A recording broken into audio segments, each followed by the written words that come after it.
Bonjour à tous et bienvenue dans cette nouvelle vidéo. Je reviens vers vous pour un nouveau tirage.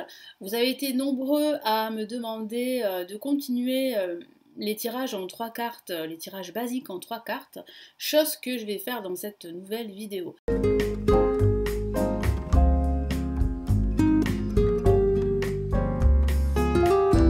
Je me présente, je suis Lali, tarologue de la chaîne Le Tarot de Lali. Vous découvrez ici le tarot, les arts divinatoires, la spiritualité. Je vous aide à apprendre le tarot, entre autres, sur cette chaîne. Allez, je commence tout de suite par un premier tirage. J'ai oublié de vous présenter quand même le tarot que je vais utiliser. Il s'agit du tarot Illuminati. J'ai fait une revue sur ce tarot. Je vais vous mettre la fiche de la vidéo ici sur votre droite ou sur votre gauche.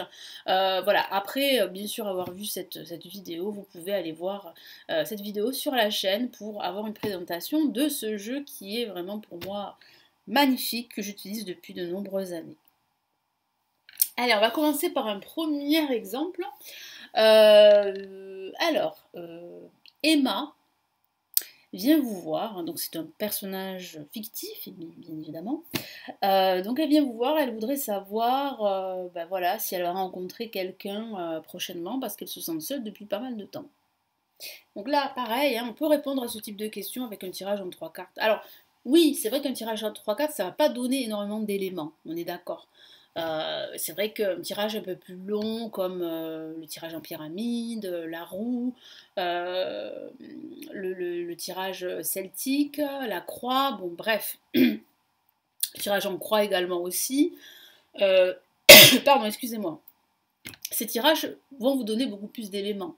Mais là, je suis en fait dans ce type de vidéo pour justement aider en fait ceux qui commencent le tarot, ceux qui apprennent, ceux qui débutent, à vous démontrer qu'un tirage en 3 cartes peut justement vous donner pas mal de réponses, vous donner déjà des réponses très intéressantes à vos questions ou aux questions de vos consultants. Allez, excusez-moi, j'ai un chat dans la gorge. Et pourtant, hein, je bois beaucoup, mais je parle beaucoup aussi, voilà. Allez. Vous mélangez vos cartes, vous vous concentrez sur la question d'Emma.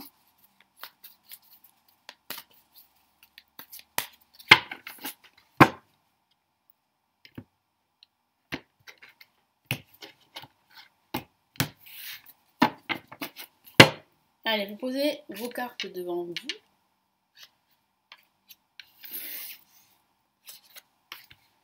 Voilà, donc le passé, le présent et le potentiel futur, en tout cas la possible trajectoire, hein, par rapport à la question d'Emma. On va retourner les cartes. Donc là déjà, on a une La majeure. Donc c'est quand même un message très important avec l'impératrice. Regardez les cartes, elles sont magnifiques. Hein. Nous avons le 7 de bâton ici. Magnifique carte également. Et nous avons le 9 d'épée. Alors, dans le passé, moi je sens que Emma était très positive, très optimiste par rapport à l'amour. Elle était confiante, elle avait quand même un certain pouvoir de séduction. Non pas qu'elle l'a perdu, mais c'est vrai que on peut dire qu'aujourd'hui, elle a perdu espoir en quelque sorte.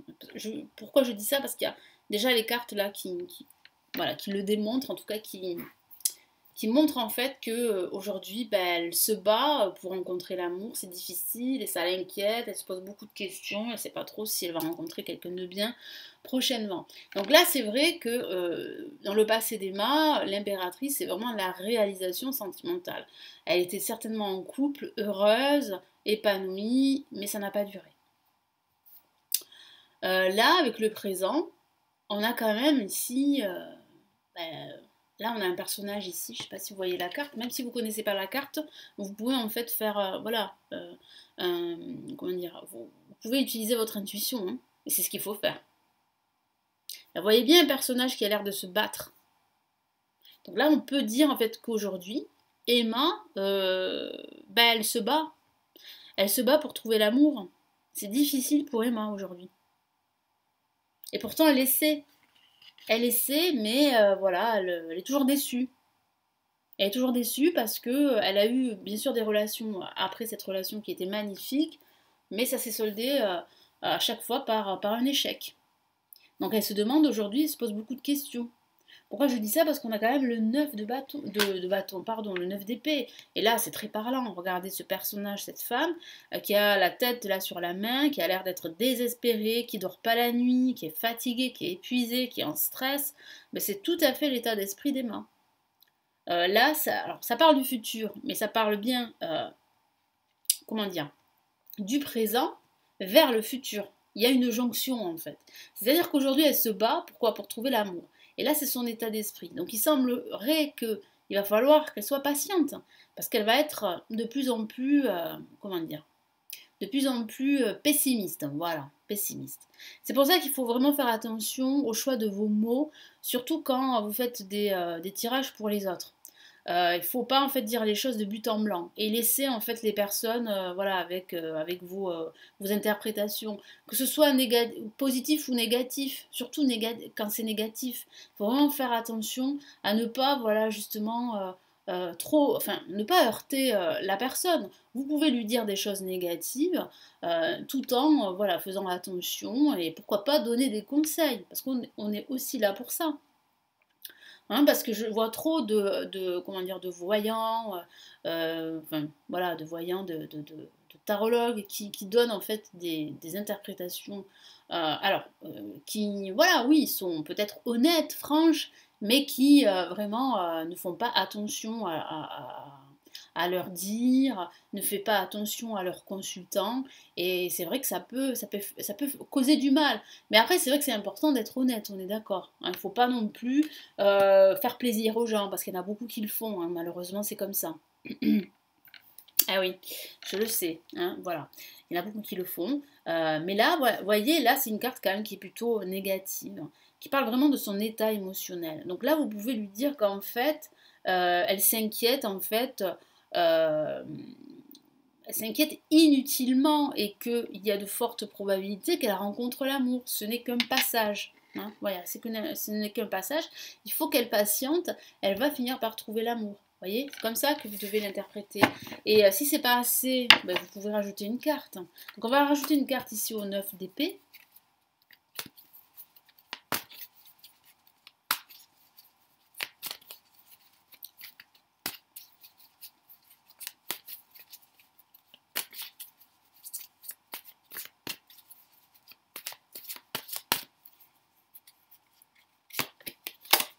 Et vous voyez, regardez, pardon, là on a le 10 de denier.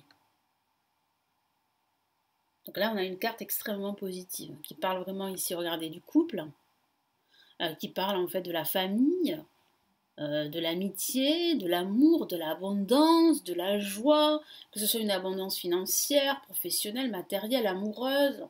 Donc il y a de fortes chances qu'elle rencontre l'amour et qu'elle puisse fonder sa famille, son cocon.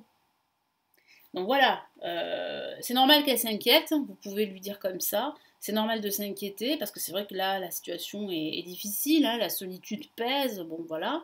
Mais voilà, ici, il y a l'amour qui revient dans la vie d'Emma.